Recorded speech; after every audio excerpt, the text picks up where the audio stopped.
My name is Jeron Guarte and taga-Lipa, Batangas ako. Nabili ko yung MG GT Alpha dito sa MG Batangas. Yung MG GT Alpha talaga is isa sa wishlist car ko and almost a dream car siguro. I didn't expect the performance and the tech inside. Sobra talagang sulit sa presyo na meron siya. And if you are someone na gusto mo talaga ng car na sporty pero pasok sa budget mo, MG GT Alpha is the best. Favorite features, I think the 10-inch touchscreen, ang dali niyang gamitin and sobrang responsive dito. MG kasi few of my friends are also an owner of MG vehicles. And syempre, as a customer, bago tayo bumili ng mga products, we used to ocular and ask with them kung ano ba yung nakikita nila dun sa product. And sa akin naman is, talking with my friends, I was able to receive good feedbacks and I love those feedbacks. That's why hindi ko na talaga binigyan ng oras pa and I choose MG. So I've been using the car for quiet months and the performance is amazing and also the comfort na kanyang ibigay sa'yo is andun din. And sabi nga, pag gusto mo talaga yung sporty na style and nasa good price siya, you should choose MG.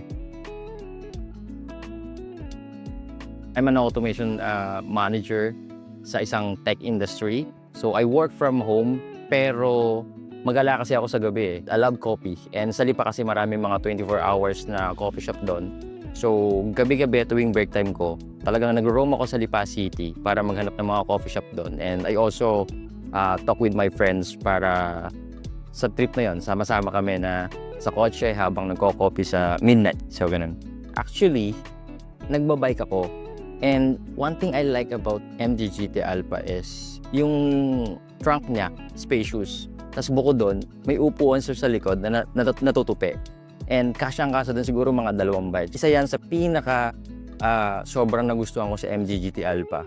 Sobrang niyang daming pwedeng gawin at pwedeng mong ilagay sa cargo niya kasi very spacious and also pwede mong itupi yung upuan sa likod. I use the car daily and sa trabaho din pag nag-onsite ako, like pupunta ng Manila and also pag may mga dinner kami ng family and especially tuwing Sunday para mag-church with my disciples and with my co-church. Sama-sama kami dyan. Dala-dala ko nung time na yun yung previous car ko. And then napadaan ako dito sa MG Batangas para i-take na rin yung opportunity para bisitahin kasi nakita ko sa labas na nakapark yung MG GT Alpha. So okay naman, nung makita ko siya in person, sobra akong na-amaze and feeling ko talaga is siya na yung gusto kong kunin na car. Sobrang accommodating ng mga tao dito and sobrang daling mag-book and schedule ng service. So sobrang dali and sobrang nice nila dito. So I really appreciate this dealer for being a very accommodating sa kanilang mga customer after sales. Siyempre sobra ako na-surprise na akala ko scam kasi makita mo naman sa Facebook yung mga ganun, especially UK. Sino makakarating ng UK, come on? Like, sobra talaga ako na-surprise and inulit ko pa nun kay sa tumawag sa akin na ako ba talaga yung nanalo. And saka pa nag-sink in sa akin siguro after the call na o nga nanalo talaga ako. Sobra akong blessed and this is an opportunity sa akin, siyempre, to have this kind of blessing, So yeah, I'm so surprised and very blessed about this one. For those na gusto ma-experience yung ganitong blessing, isa ako sa nanalo ng trip to UK, which is hindi ko naman inaasahan. So if you guys want to be blessed like me and experience what I'm experiencing right now, grab your MG car right now. MG, made global, made great.